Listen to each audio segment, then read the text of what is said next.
Son histoire a fait le tour des médias mondiaux et elle a de quoi émouvoir. Django est un jeune labrador issu d'une portée de 5 chiots. Dès ses débuts, on lui diagnostique une malformation cardiaque qui le paralyse dès lors qu'il est en suractivité. L'élevage dans lequel il est né a été contraint d'en informer les personnes venues adopter un chien et Django a vu voir partir ses frères, les uns après les autres, jusqu'à ce qu'il ne reste plus que lui. Du fait de sa maladie et l'impact qu'elle a sur sa vie, les vétérinaires se sont interrogés sur le fait de l'euthanasier. L'élevage a ainsi pris la décision de le piquer, car son traitement lui revenait trop cher et personne ne semblait vouloir l'adopter. Dès lors que la décision fut prise, le comportement de Django changea littéralement. Il s'est comme replié sur lui-même allant régulièrement s'isoler, comme s'il savait ce que le sort allait lui réserver. Durant 2 jours, il cessa de s'alimenter et les personnes qui vivaient au quotidien à ses côtés en avaient mal au cœur. Heureusement, le 3e jour, un homme s'est présenté à l'élevage. Le personnel le conduisit alors voir les chiens disponibles et sur la route, ils passèrent à côté de Django, caché sous une table. Impossible à expliquer, mais d'un coup, le chien s'est levé et est parti saluer son futur maître, comme s'il s'agissait de la dernière chance. Ému par son histoire et son enthousiasme lorsqu'il l'a vu, l'homme décide alors de l'adopter. Ironie de la vie, cette personne souffre elle aussi d'une maladie qui comprime ses poumons et l'empêche de bien respirer. Les 2 amis deviendront inséparables et seront unis dans la maladie.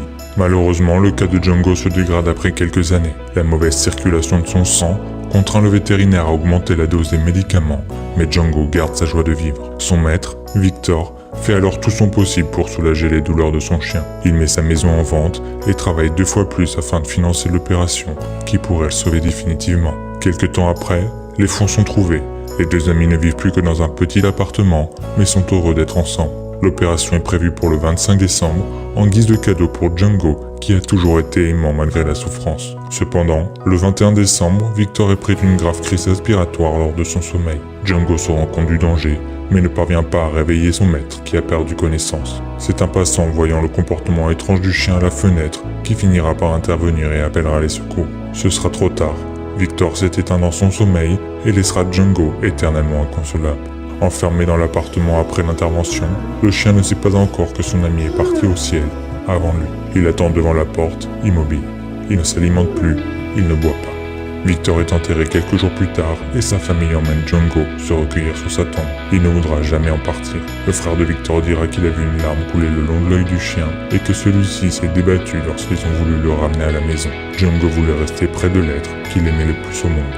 Nous sommes le 27 décembre et l'intervention médicale prévue 2 jours plus tôt pour soigner Django a été annulée. La famille de Victor a préféré garder l'argent pour elle, en guise d'héritage. Le labrador a été placé en chenille et son état s'empire.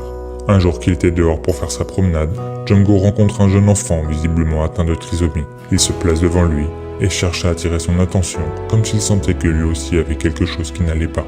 Étonnamment, l'enfant qui jusque-là restait enfermé dans son monde s'est un peu ouvert et ses parents n'ont pas pu résister au fait d'immortaliser ce moment. Leur fils se liait pour la première fois d'amitié avec quelqu'un. Certainement parce que Victor souffrait lui aussi d'une légère trisomie, Django a trouvé un lien entre lui et le petit garçon.